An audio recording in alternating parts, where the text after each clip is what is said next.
भ्रष्ट अधिकारियों को बर्खास्त करो, बर्खास्त करो, बर्खास्त करो, भ्रष्ट अधिकारियों को बर्खास्त करो, बर्खास्त करो, बर्खास्त करो, भ्रष्ट अधिकारियों को बर्खास्त करो, बर्खास्त करो, बर्खास्त करो, भ्रष्ट अधिकारियों को बर्खास्त करो, बर्खास्त करो, बर्खास्त करो।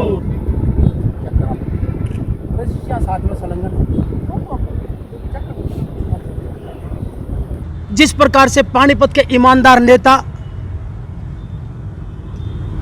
अपने आप को ईमानदारी का ढोंग पीटने वाले, ढोल पीटने वाले नेता चुप बैठे हैं और मेरा शहर बुरी तरीके से लूटा जा रहा है। आज अभी हमने डीसी साहब को ज्ञापन दिया। पानीपत का सबसे चर्चित मामला अगर कोई है तो अंसल एपीआई है, जिस अंसल एपीआई में हजारों करोड़ का घोटाला हुआ है और उसको लगातार 2 साल तो हमें हो गए सड़क से कार्यालयों तक धरने प्रदर्शन करते हुए।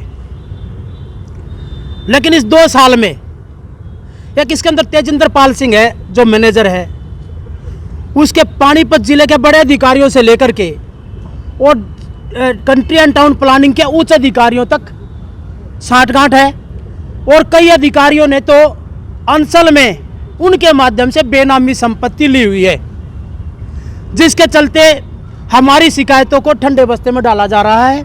हमारी शिकायतों के ऊपर कोई कार्रवाई नहीं हो रही। हमने पीछे 9 नवंबर को उपायुक्त पानीपत को ज्ञापन दिया था कि अंसल एपीआई में यूडी लैंड है, जिसे अनिर्धारित भूमि कहते हैं, उसको अंसल के मैनेजर तेजिंदर पाल सिंह, अंसल मालिक भूमाफियाओं द्वारा और तत्कालीन तहसीलदारों ने मिली भगत करके कोड़ियों के भाव भूमाफियाओं को बेच दिया। जिस जगह की प्लानिंग ही नहीं, जिस जगह को बेचा ही नहीं जा सकता, उस जगह की इन अधिकारियों ने रजिस्ट्रियां कर दी। जहां भवन नहीं बन सकते वहां बड़ी बड़ी कोठियां बन गई। वो डीटीपी अधिकारियों की मिलीभगत से हुआ।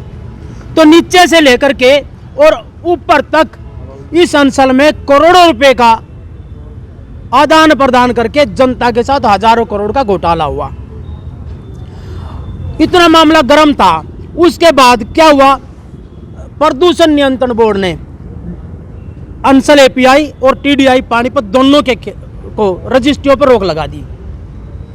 रजिस्ट्रियों पर रोक लगने के बाद वहां पे अब ये तहसीलदार, तत्कालीन तहसीलदार जो है, अब जो तहसीलदार है तत्कालीन, अब के वर्तमान में जो तहसीलदार है, ये रहा पोल्यूशन डिपार्टमेंट का, जिसमें सख्त हिदायत है कि अंसल एपीआई और टीडीआई के अंदर किसी भी प्रकार की खरीद बेच नहीं की जा सकती, जिसका हमने प्रदूषण नियंत्रण बोर्ड में क्लियर किया।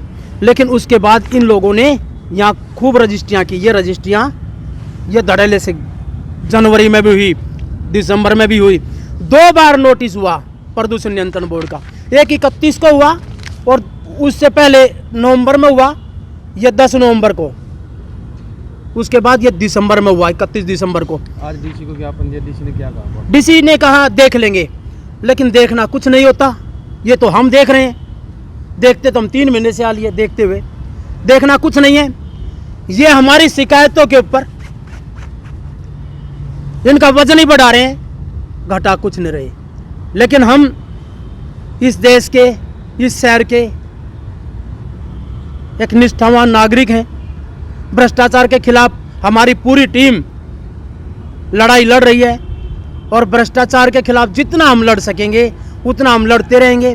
हालांकि हम लोगों के ऊपर दबाव भी है, हमें अपनी जान का भी खतरा है, लेकिन अपनी लड़ाइयों को हम जारी रखेंगे। हम इस चीज़ से बिल्कुल भी नहीं पीछे हटेंगे। आगे की अभी यदि है, अगले कार्यक्रम जल्दी आपके सामने रखेंगे। अभी डी साहब ने लिया है, देखते हैं क्या कार्रवाई करते हैं। इनको भी 20 दिन का टाइम देंगे, उसके बाद अगली कार्रवाई निर्धारित करेंगे।